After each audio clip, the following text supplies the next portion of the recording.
From the American Academy of Pediatrics.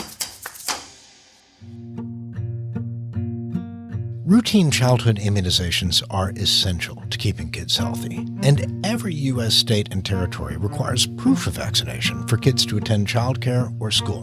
An updated policy statement looks at medical versus non-medical exemptions and how they affect our public health strategies. The idea of eliminating non-medical exemptions, we believe, comes as close as possible to the ideal way of balancing the freedom of choice of parents along with the freedom to protect other people within our society.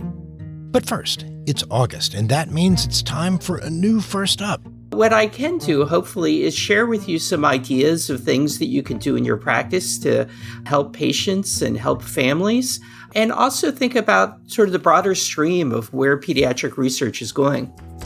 These stories and more on Pediatrics on Call, the podcast on children's health from the AAP. I'm Dr. David Hill. And I'm Dr. Joanna Parga-Belinkie. This podcast is for everyone in the medical community, keeping our children healthy and safe. It's a show by pediatricians for pediatricians. But anyone who cares about kids will get a lot out of it as well. Let's start today's episode with a research roundup from the journal Pediatrics.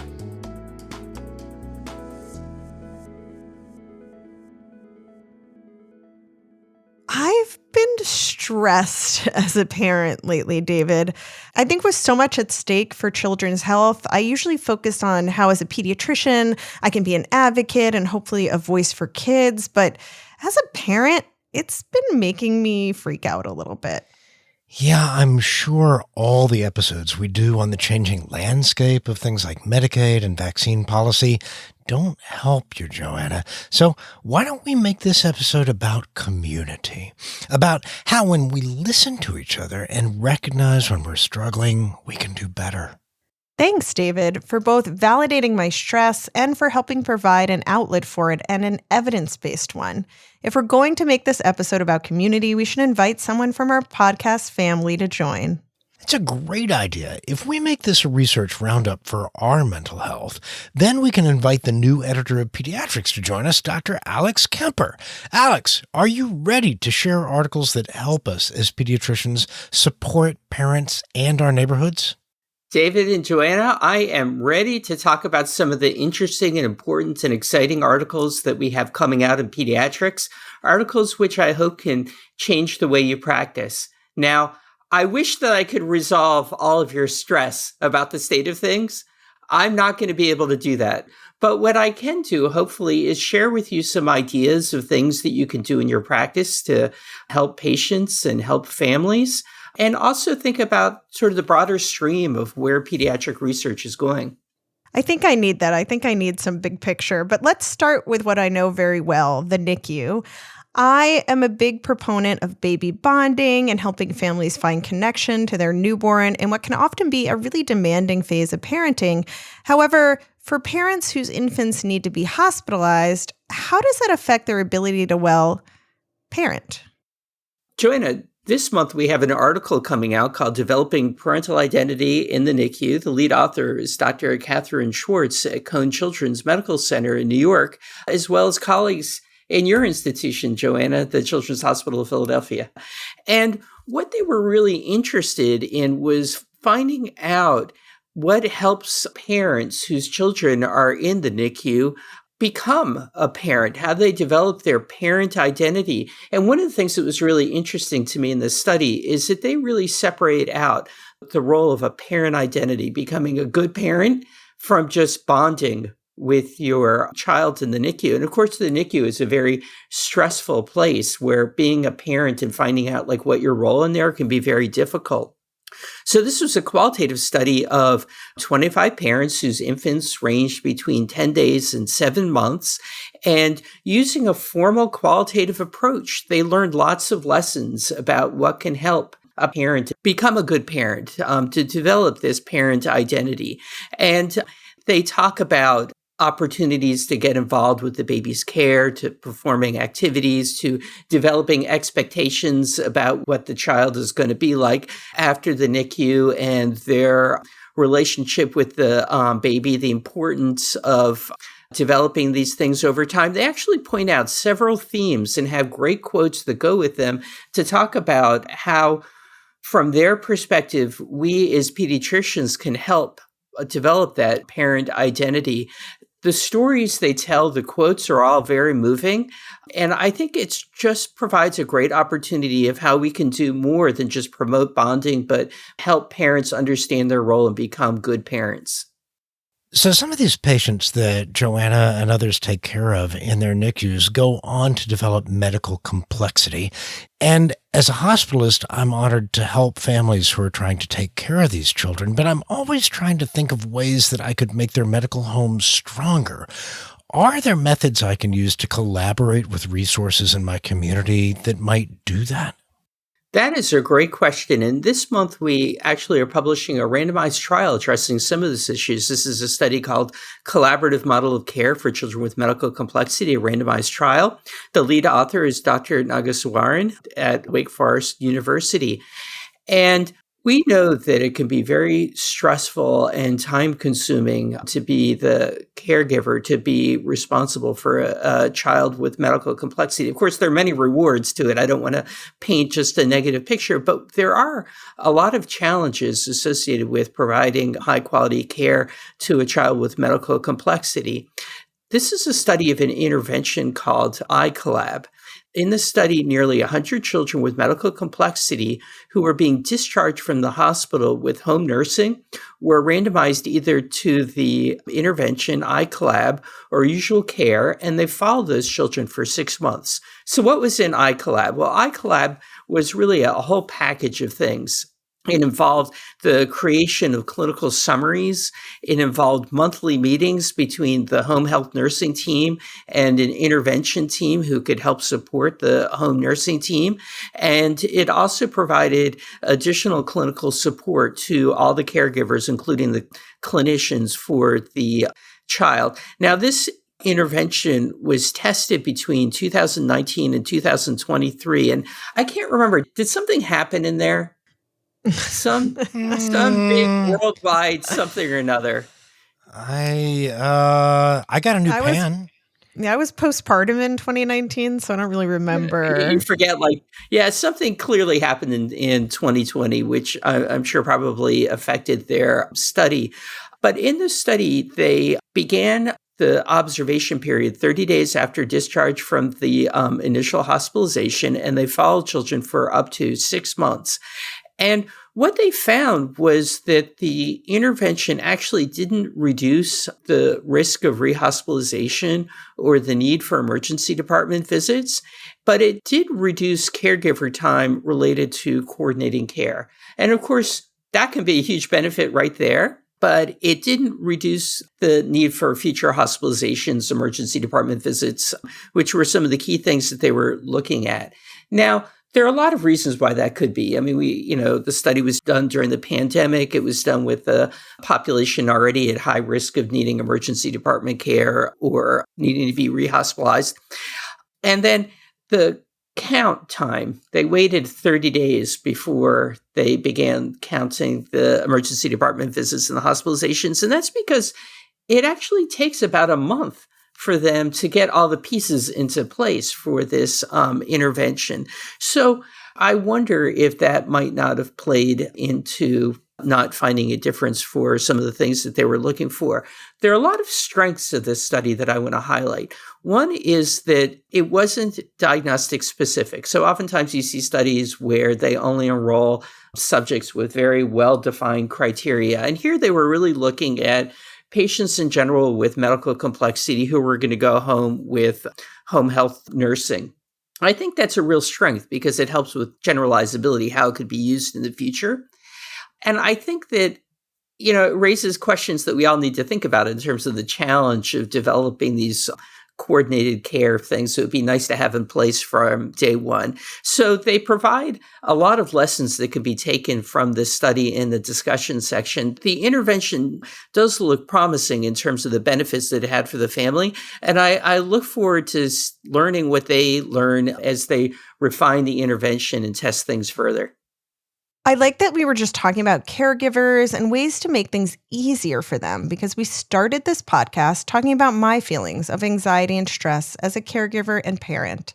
And mental health concerns in this country aren't just surrounding adults. We know they also affect our children. Is there a way to better integrate mental health services in primary care for the kids we care for? Well, the simple answer to that question is yes. But my guess is you probably want more than that. So we have a study that's coming out this month, Integrated Primary Care and Mental Health Services Utilization, a meta-analysis. The lead author is Dr. Cody Hostetler, who's actually at my institution, Nationwide Children's Hospital, but it really had collaborators from all over, including Dell Medical School, Cincinnati Children's Hospital, the Oregon Health and Science University, University of Washington, and Riley Hospital for Children in Indianapolis. And what they were looking at is trying to understand the role of integrated primary care. So when I say integrated primary care, that's primary care clinics that have on-site mental health services. And that can really occur across the spectrum. So there can be co-located integrated care, and that's where there might be a psychologist, for example, who works in a clinic but isn't necessarily integrated to the full care team, to, on the other side, integrated team-based collaborative practice models. These kind of integrated care models are being adopted more and more. Oftentimes when they're put in place, they're considered as a bridge to other more intensive services. So for children and teens that might need a small dose of therapy, parents and families who might need a little bit of help. But ultimately, if it's going to be an ongoing, long, complicated problem, then it's best to refer that family to a psychologist or psychiatrist, really more intensive mental health services. This study is really, I think, very helpful for many reasons. First of all, they looked at all studies that included a comparator to integrated primary care, compared to practices that didn't have that over 25 years. So if this is something that you're interested to do in your practice, this article is like a one-stop shop. They can really give you the lay of the land of everything that's been published out there. Ultimately, they focused on 9 studies in this paper, 6 of them that were trials, 2 cluster randomized trials, and 1 non-randomized observational study. And what they found, and this is really great, I think very important, that there was a 12-fold increase in the odds of receiving any treatment in the integrated primary care as compared to those that didn't, which you'd expect, right? If there's going to be those services, you're more likely to get it. But what they found was that within the practices, when children did get therapy, there was an 11-fold greater likelihood of receiving at least a minimally adequate dose of treatment and a 19-fold increased likelihood of receiving a full course of treatment. So in many, many, many cases, even though integrated primary care is considered a bridge or this kind of lower level sort of thing, it could oftentimes provide a full course of treatment. And Joanna, you talked about the rise of mental health, of behavioral health concerns in children and teens. I think this is a great example of how we can really help them and their families. What was interesting to me too is that the level of integration, co-located versus the full team-based model, was less important than not having anything to having something. So if you're in a practice and you're considering whether or not to begin to integrate healthcare, you don't have to have the full Rolls Royce to start off with. Having a less integrated model, but still having someone there in the clinic can really make a big difference for children and their families. Well, Alex, you've made a big difference for us today. You've shared some science. You've helped us feel at least a little bit more grounded. Do you have any last tips about things that help you when you're stressed or anxious, either as a pediatrician or as a parent? Nothing could make me happier than receiving new articles to the journal.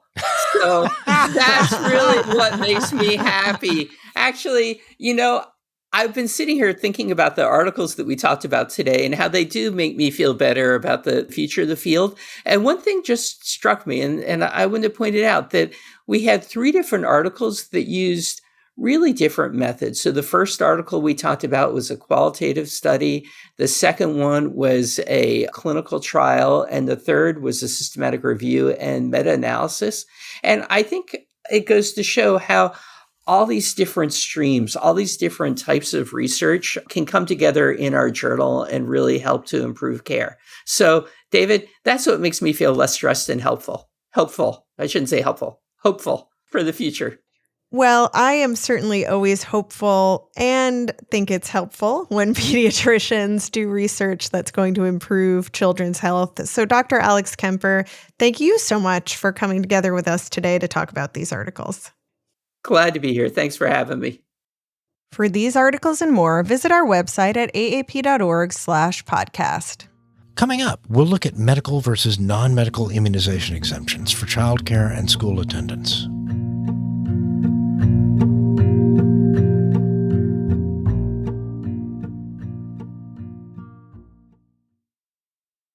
Tying school attendance to vaccinations is a practice that has protected generations of children from infections, but it's also a practice that seems to be under attack all the time.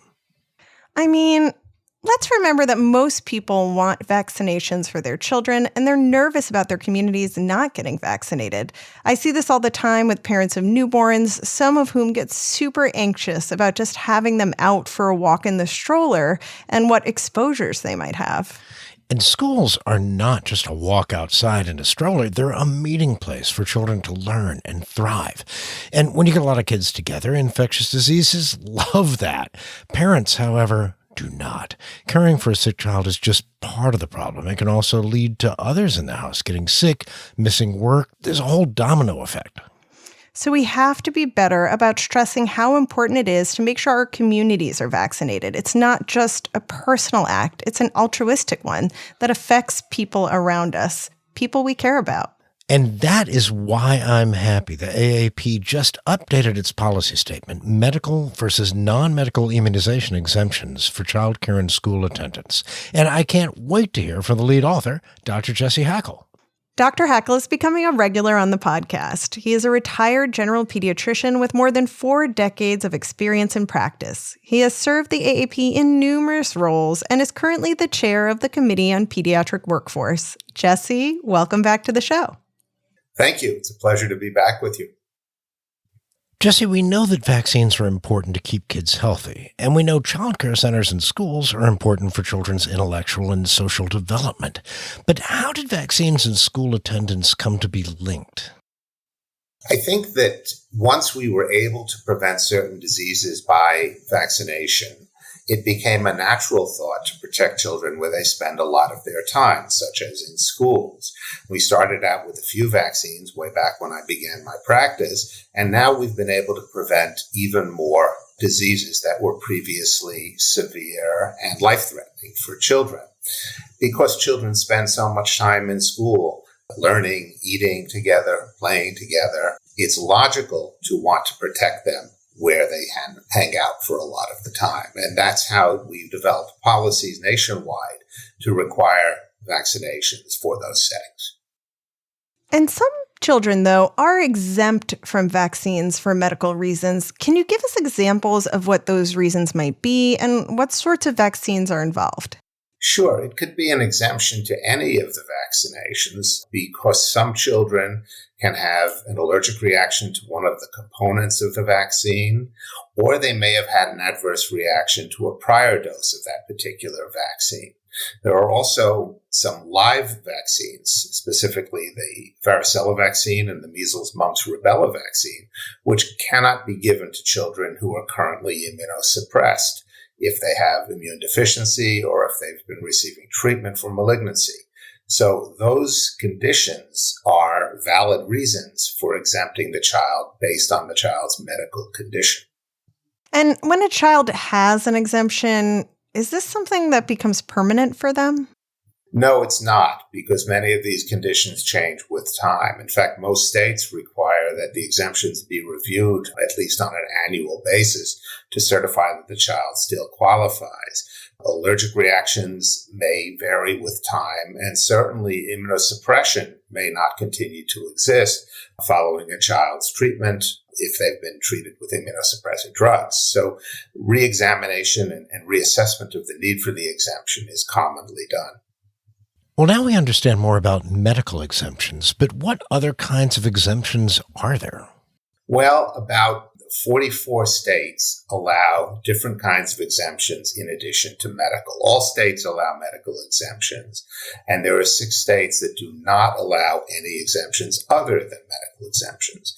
What the other states allow are often called religious exemptions, and I use the word religious in quotations, or something called personal belief exemptions, which allow an individual to decline a vaccine based on their own personal beliefs. So you mentioned that you put religious exemptions in quotations. How do we define those, and how do different states deal with them?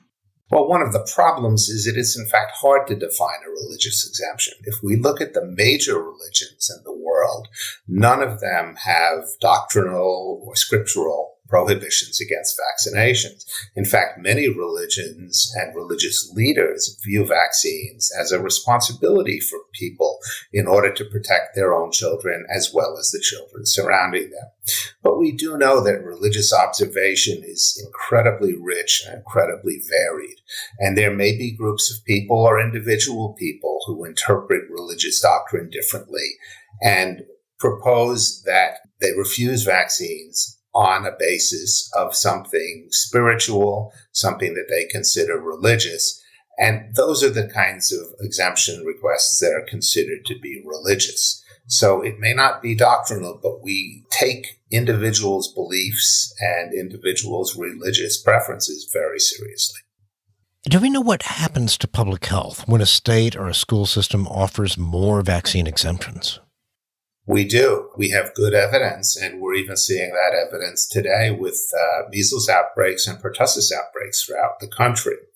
We have good data that shows when states reduce the number of available exemptions, when they limit them only to exemptions that are medically indicated, that both the uptake of vaccines increases and the incidence of vaccine-preventable disease decreases. So those states, including my home state of New York, have seen a reduction in the incidence of these diseases as more and more children are vaccinated in order to attend school. And I know this area is evolving quickly. Are there national trends that you can point to? I think you were mentioning clusters of different infectious diseases that practicing pediatricians should be aware of. Yes, there are. And we know that in this year, in 2025, we've seen over 1,300 cases of measles, a large outbreak in West Texas, but scattered outbreaks throughout many other states in the country. We've also seen 2 deaths of unimmunized children from measles for the first time in a number of years. We've also seen outbreaks of pertussis, which is another fairly contagious and fairly common preventable disease in children. And these are scattered again throughout the country. And Jesse, none of us on here is a lawyer, but what are we hearing from legal experts about these laws and some of the challenges to them? Well, going back over 100 years, there is good legal precedent that allows the authorities to require immunization for attendance at public school. And this has been confirmed a number of times as high as the Supreme Court. Yet we still see challenges to this even today in various courts in various states, challenging the right of the authorities to require immunization for attendance at public schools. Most of the time, these challenges do not succeed, but nonetheless, there is continuing pressure by people bringing these lawsuits. And we do learn a little bit about ethics, but we talk about concepts like autonomy and beneficence. How would you describe the ethical framework of this particular policy statement? Well, it's complicated. As with most ethical discussions, we really need to balance competing interests. We have the concept of parental autonomy, where we believe that parents are the ones who are best able to make medical decisions for their children. Now, that parental autonomy is not without some constraints because parents are required to make decisions that benefit their child, that help the child, that keep them strong, keep them healthy, and keep them thriving. So it's not a total freedom to make any decision you want. Parents are required to feed, clothe, and house their children. So there are some limitations on parental authority. But again, parental authority and decision-making for their children is one of the core concepts that we find in the U.S. On the other side of the coin are the ethics involving public health. Now, we know that schools are a place that children gather, that they spend many hours each day. They play, they learn, they eat together. It's a setting, as you said earlier, David, where infectious diseases love to be and love to spread. And that's a fact. That's a fact of what school is like. And therefore, we also have to deal with the ethics of providing a safe environment for all children, especially for those children who, for one reason or another, cannot be immunized. And I mentioned children who are allergic, for example, or immunosuppressed. But we also have, especially in daycare centers, children who are too young to be fully immunized, who are also susceptible to disease. So the ethics of the school system, of the public health system, require that we protect those children who are more vulnerable to these diseases by making sure that everybody around them is immunized when appropriate. Well, Jesse, this is such an enormous topic, but can you think of one takeaway to leave our listeners with? Well, I guess I would start by saying that we have really good evidence over many, many years that vaccines are both safe and effective at preventing vaccine-preventable diseases. And we're talking about diseases that were formerly life-threatening to children. So we know that vaccines are safe and effective, and they are the best technique we have to protect against those diseases. We know that the benefits of vaccination of children far outweigh the small risks of vaccination. And we know it serves both the individual child well, but it also serves the children around them. You know, we talk about freedom. We talk about parents having the freedom to make choices for their children's medical conditions and medical treatments.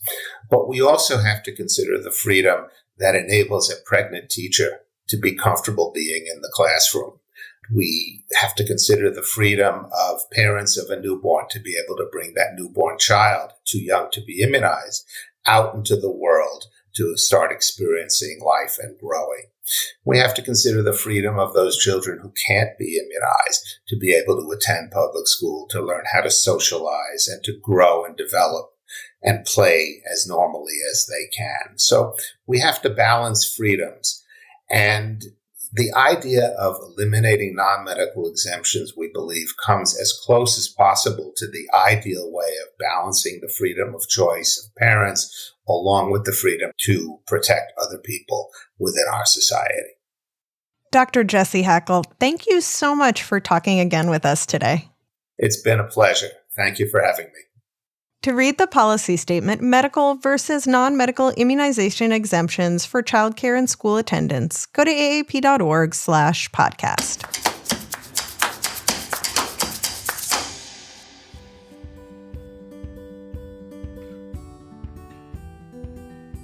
At the end of every episode, we like to leave you with something positive or enlightening. We call this segment Say Ah. David, what's your Say Ah this week?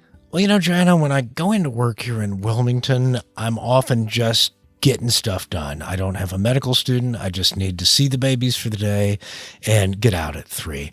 But the last couple of times I've gone in, I have been assigned a learner, third-year medical students from the University of North Carolina at Chapel Hill School of Medicine, and I just love it. I am just so excited to have somebody walking around, seeing the patients, being able to talk about what we're doing and why, have really good questions, and sometimes learn things that I didn't know, because these young people are all about learning and discovering, and it brings me just a lot of joy to have them around. Did you convince any of them to go into pediatrics? I talked to one of my former Goldsboro students from the Campbell School of Medicine at the Society for Hospital Medicine, Pediatric Hospital Medicine 2025 annual meeting just a few weeks ago. And I was so honored because not only was I one of her first preceptors and she went into pediatrics, but now she's starting a fellowship in pediatric hospital medicine. So every now and then, Joanna, every now and then we can have that influence. And I'm so thrilled. I do love students, but my Say Ah is about a new family member that we brought into the house. Ooh. Her name is Snow, and she is a baby corn snake. And I have never owned a reptile before, but my daughter, my oldest, was very set on this snake. So we're going to see how it goes. She hides a lot, which I guess baby corn snakes do. So I'm hoping she gets a little more used to us, but we are excited to welcome her to the family. Well, I was going to nominate you for Mom of the Year anyway, but I think I'm going to have some seconds on that nomination now. You got to come visit Snow. I love a snake. I'd be delighted to. Well, that's it for today's episode. If you like Pediatrics on Call, please subscribe on your favorite podcast app and help us spread the word. Follow us on YouTube, Facebook, and Instagram at Pediatrics on Call. Pediatrics on Call is a production of the American Academy of Pediatrics. Our producers and editors are Ann Johnsos and Claire Keating. Our audio engineer is Doug Nagel. Joe Puskars is our associate producer, and Susan Martin is our executive producer. Our theme music was composed by Matthew Simonson. Join us next week when we'll discuss how assistive technology can help children with complex communication needs. We'll talk to the author of a new clinical report, Dr. Amy Howtrow. I'm Dr. David Hill. And I'm Dr. Joanna Parga-Belinkie. Thanks for listening.